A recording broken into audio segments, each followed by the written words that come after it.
CHEK Podcasts.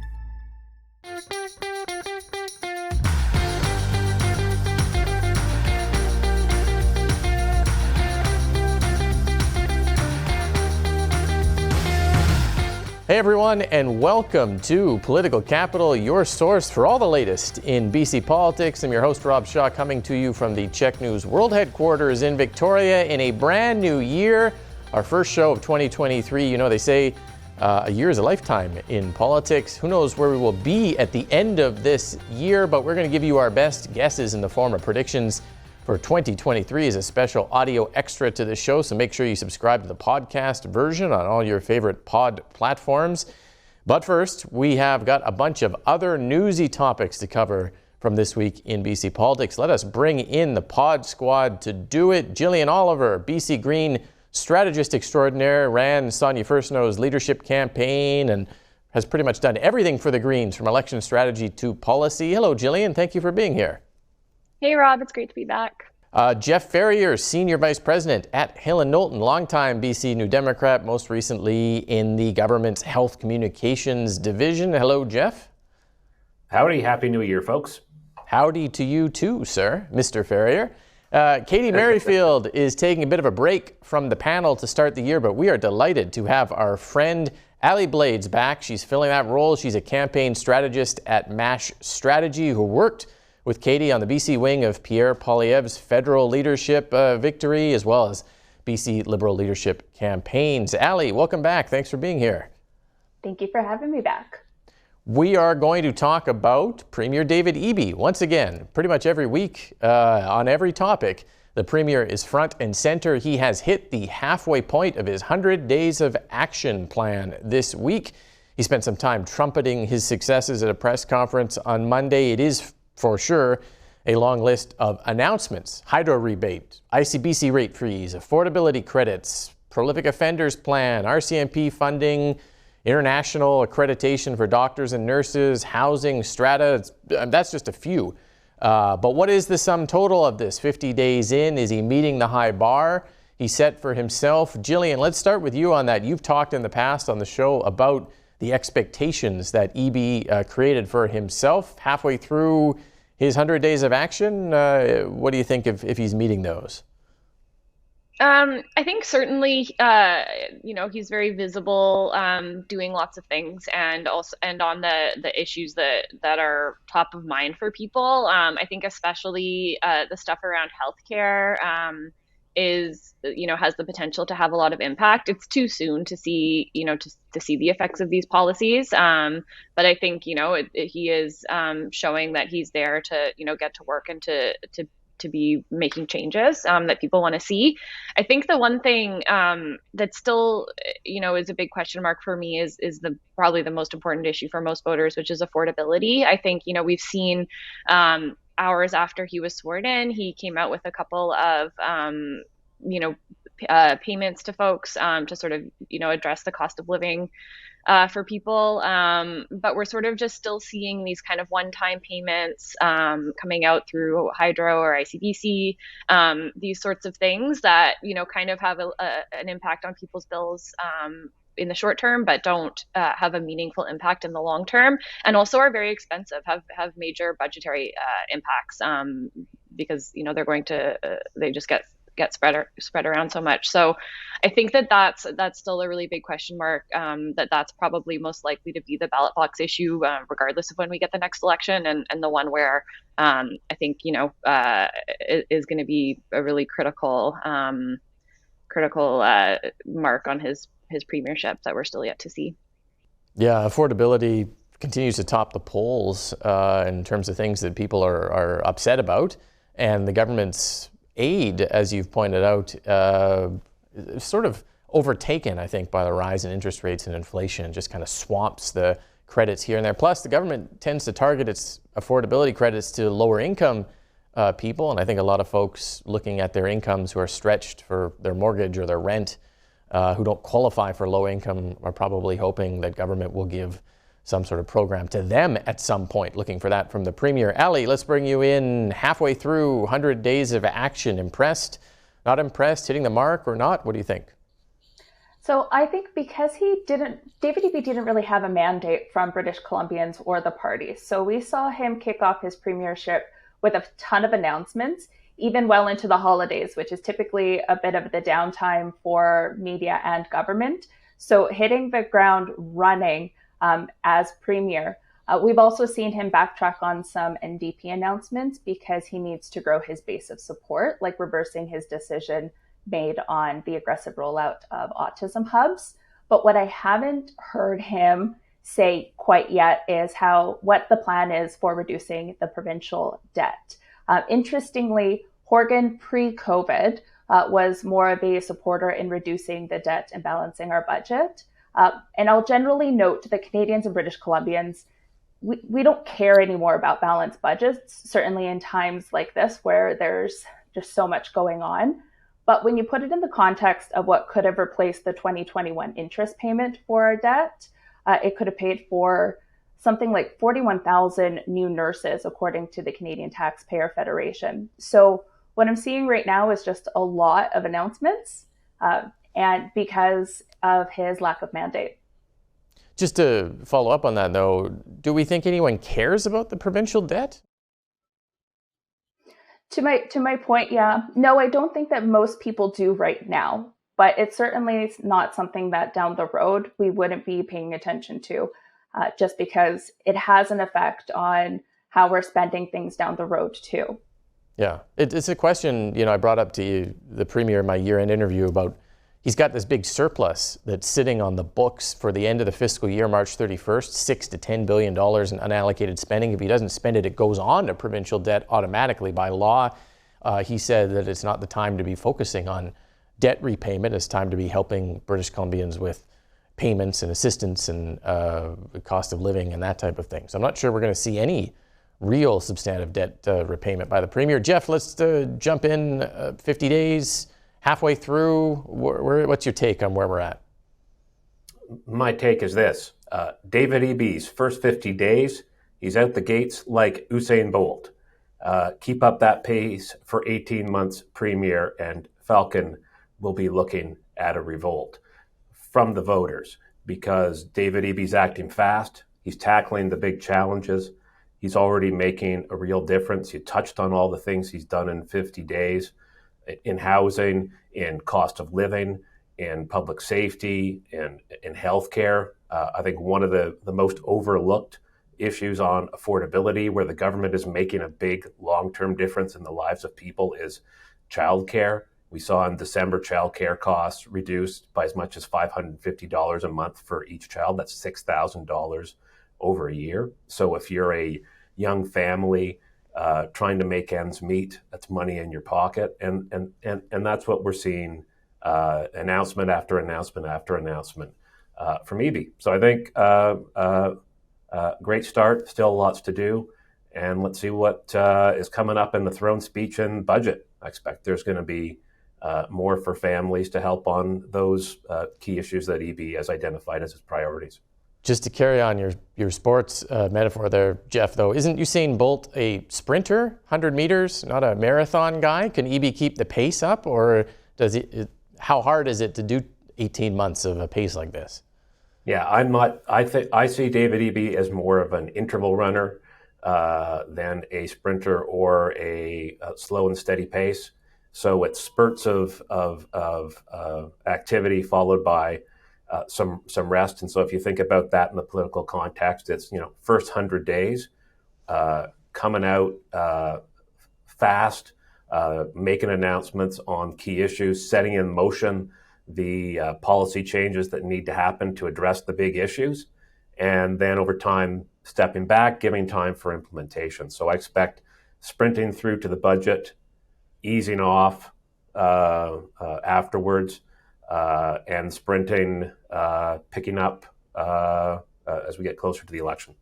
So he's kind of running one of those baton passing races, only he passes the baton to himself, basically. It's more like CrossFit, right? Okay, CrossFit. So he's taking a tire and pushing it over? Is that the... You start, you do the tire, and then you just kind of walk it off for a bit, and then you climb the chain, and then you walk it off for a bit. We're saying that like we know what CrossFit is. Clearly, neither of us are I CrossFit. clearly have no idea what CrossFit is like. Just take a look. Okay. I want to go around again on this topic, just though, because I want to just zero in on what Eby has repeatedly said. And he said it again this week, that he wants to show the change that British Columbians can see, they can feel, they can touch. He's talked about healthcare wait times, tent encampment, safety on city streets, the money in your pocket, which we were talking about. Jillian, you mentioned we're not seeing it yet, nor, to be fair, is it realistic, I guess, after 50 days that we necessarily see that. But how long does he have to show that change? He's saying 18 months. I don't think he has 18 months. How does he continue to sort of go forward with that definition he's giving us of seeing change? How long is it going to take before he sort of kind of has to show some of it in the real world, Jillian? What do you think?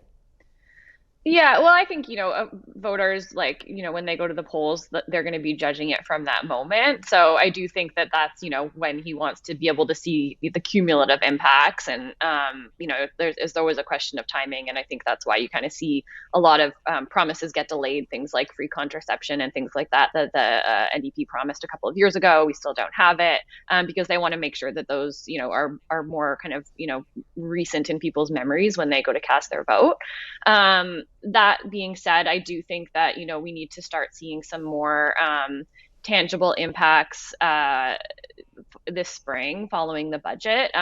Not just sort of, it was nice to get a little rebate here and there, but something that really, sticks in people's minds is like things are really different now than they were before, because I think that's sort of how people are going to be judging the government's performance after having, at least 6 years, probably more behind it the next time that they go to the polls. So I think, it'll be interesting to see. There's also, like I said, some of those longstanding promises, the renter's rebate is another ones that have sort of start to kind of rise in people's minds that kind of go to trust. Can you really trust the promises that the government is making to deliver these things, even when they are promising tangible things? So I think this budget and this spring is a critical time for the government to sort of really start putting up impacts behind the rhetoric. Mm-hmm. Good points.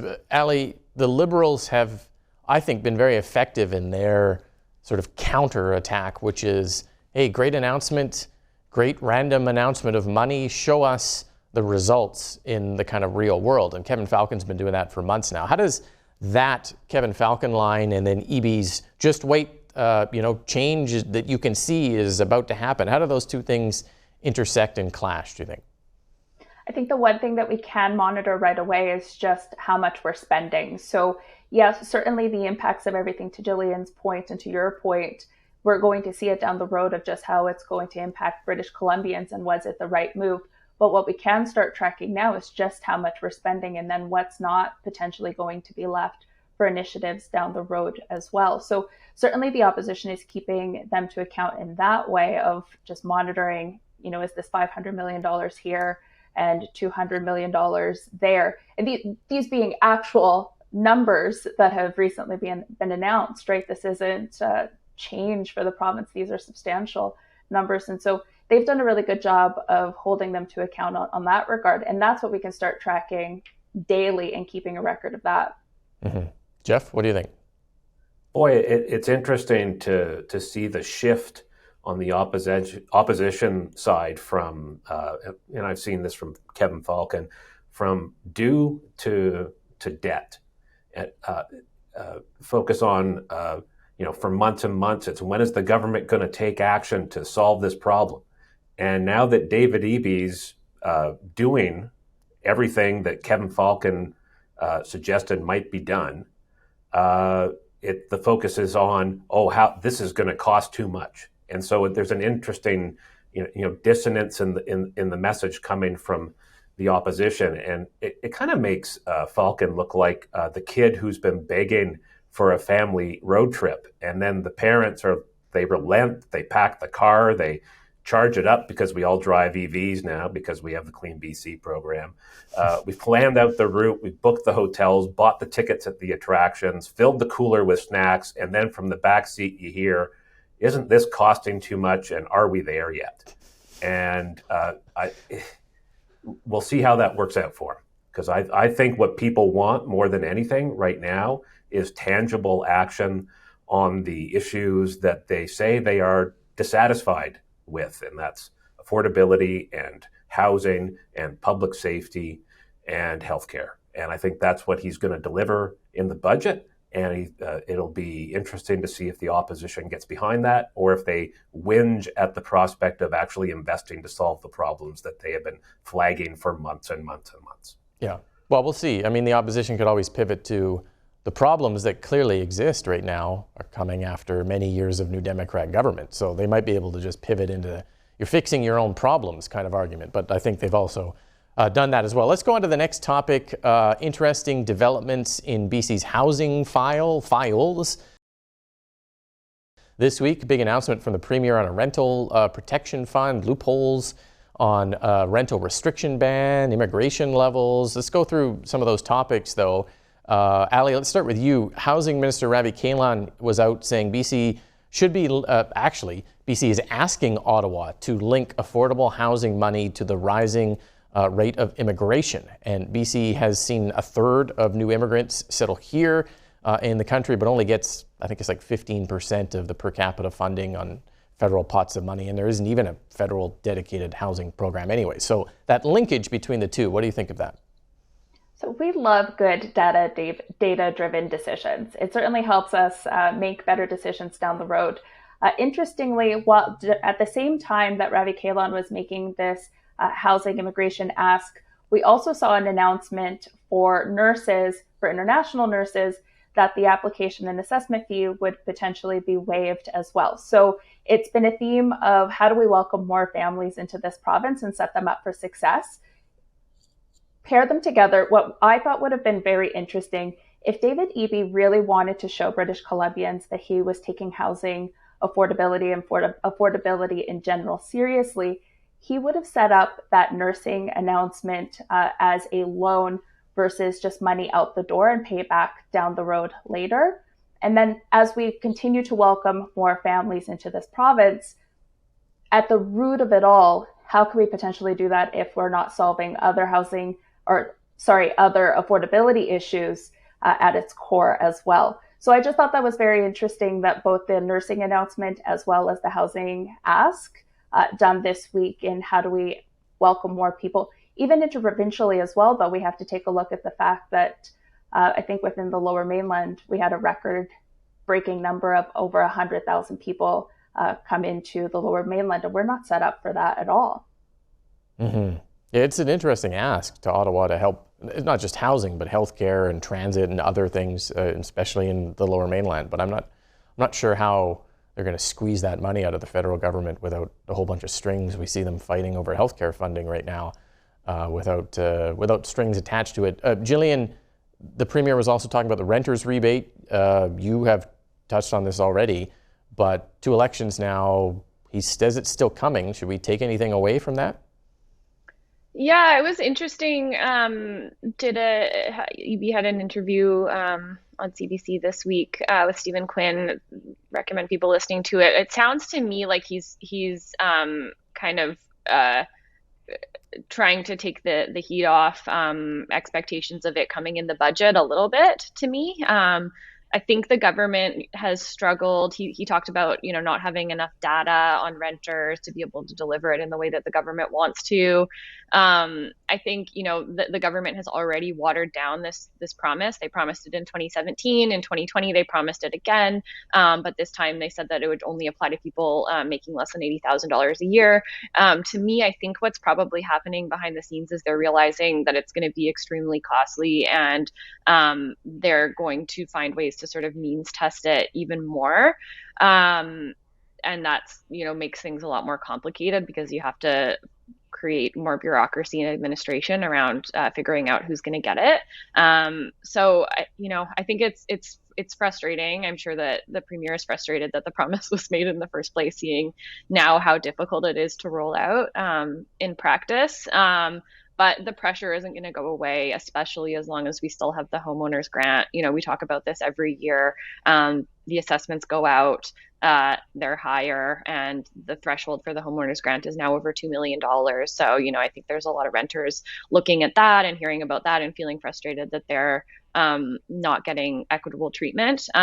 So, I think the question is going to continue to be asked. It'll be really interesting to see. It'll definitely be, I think, one of the things that people will be looking for when they open those budget documents next month. But I think it's going to be it looks like it's going to be a tough one for the government to deliver on, just given how back and forth we see the promises coming. The homeowners grant is awful policy, maybe great politics, I guess. And now we're going to add on awful renters rebate policy, which I think everyone, even New Democrats, realize is awful policy. And we're just going to add it on top to see if it kind of washes it away. But anyways, Jeff, we got a minute for you. I want to jump in on either of those issues, or there was also a loophole on some strata rental bans with some stratas converting to seniors. Designation and only renting to seniors, or what stood out for you on housing this week? Well, on those strata, this is people who are taking the government legislation that says you can't discriminate against families based on age to prevent them from renting in a condo unless they're 55. And then these condos are saying, okay, well, we're making our building over 55. So all the families who are here now, tough luck. And maybe there's some grandfathering, I don't know. But you're being awful people. Just don't do that stuff, right? We need housing for everyone. We need housing for families. Stop being goofs. Stop doing that. Look out for your neighbor. Help out. I will say on the broader housing issue, I'll agree with you that both of those policies on renters rebate and on homeowners grant are a bad policy. And I hope that my political opponents will campaign on that in the next election. We'll see how it goes. That's it for the TV portion of the show this week. Thank you so much for watching. Make sure you subscribe to the podcast for extras, and we'll be back next week here on Political Capital.